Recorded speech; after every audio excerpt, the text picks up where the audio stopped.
Hello, BookTube. It's a beautiful day here in Vermont.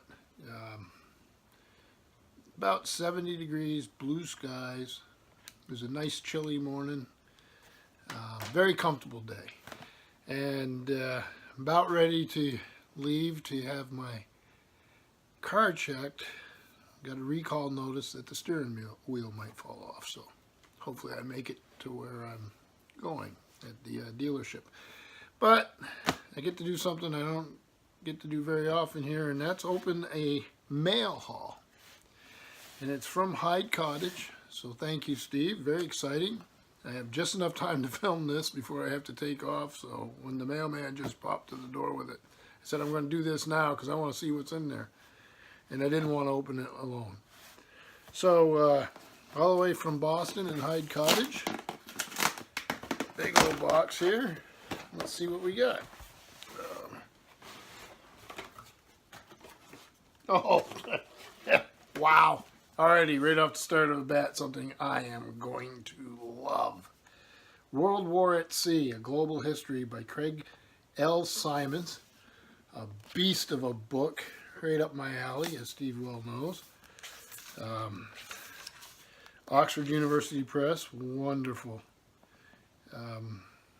Let's see here. European War, The War Widens, Watershed, Allied Counterattack, Reckoning. Big old sections on charts and graphs. So here's a picture of Nimitz. How fun is this? I cannot wait to get into this. A group of LVTs right here. Look at that image. Oh, awesome.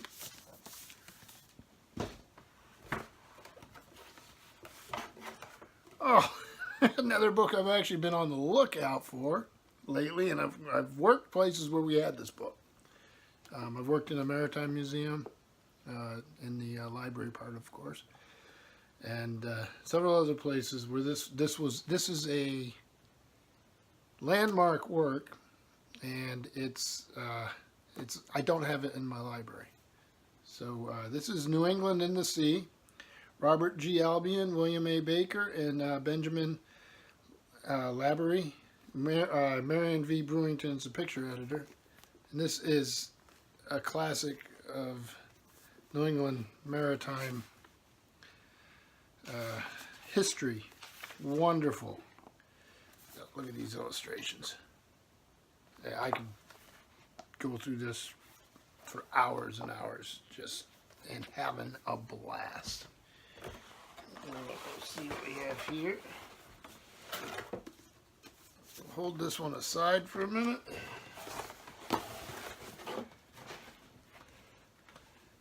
Oh, Yankees New England Adventures, over 400 essential things to see and do as we plan our summer here. We've been talking about this. Globe Pico Press. So you have Connecticut, Rhode Island, Massachusetts, Maine, New Hampshire, and Vermont for the New England states. And, well, let's see here. Beautifully illustrated. We visit a lot of lighthouses, and we do a lot of those tours. So this is exciting. Yep. Right here. So this will be great fun. And then another great. Oh, this is wonderful. A Most Fortunate Ship, A Narrative History of Old Ironsides by Tyrone G. Martin, Captain USS Constitution from 1974 to 78. And as Steve well knows, and this is just magnificent. When I was in the Coast Guard station in Boston, we were moored not very far, look at the color illustrations, from Old Ironsides. And in the morning when they would fire their cannons, we did our colors, and I would do the bosun pipe, that whistling noise that some of you have heard with ships. And then in the evening for colors, day in and day out for years. And I toured it many times. I have a a buck knife, a folding buck knife that is, the handle is made from wood from Old Ironside when they did a refurbishment, and a copper nail. So I have not read this, which is really strange, and I've heard Steve mention it, and I'm very excited to have it. So oh, look at this great image here. So this will be great fun. You guys got hair like mine. So then this book, which I'm going to give a lot of attention to, Those Turbulent Sons of Freedom, Ethan Allen's Green Mountain Boys and the American Revolution by Christopher S. Wren.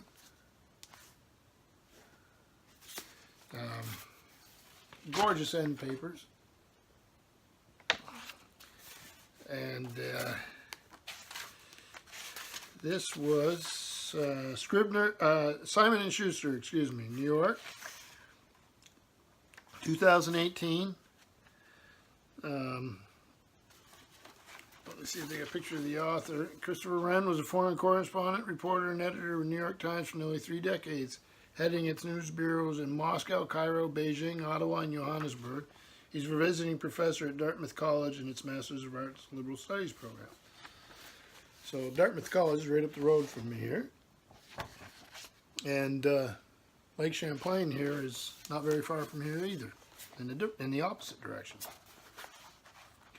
Always been a student of Ethan Allen, and anything French and Indian War, Revolutionary War, King Philip's War, all these things that are very local here. Got a famous fort not very far from our house, old Fort Number 4. So it's always fascinated me. It'll be interesting to see what new information this author can bring. Ethan Allen was quite a character, but there have been good biographies of him. There have been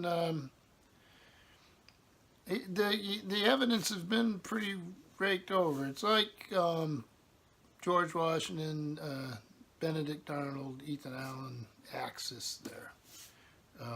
Benedict Arnold, with his connections with New England, great field general,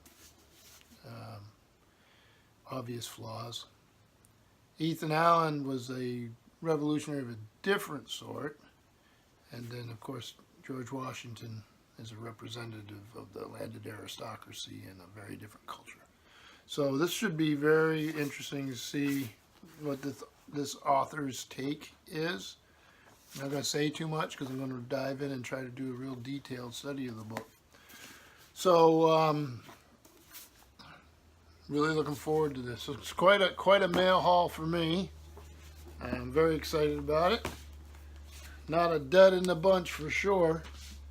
And now I'm going to bring one of them with me to the car dealership while I wait for them to super glue my steering wheel back in place. So thank you, Steve Donahue. And thank you. As you can see, I made it back from the car dealership. My steering wheel supposedly will stay in place from now on, so I don't have to worry about that. Had a half hour before I have to go get the kids, and I'm already into Tyrone G. Martin, Captain, USS Constitution, his tale of this incredible American ship, and already hooked. So any paperwork I'm supposed to do for work may get put off for a while. Thank you, Steve.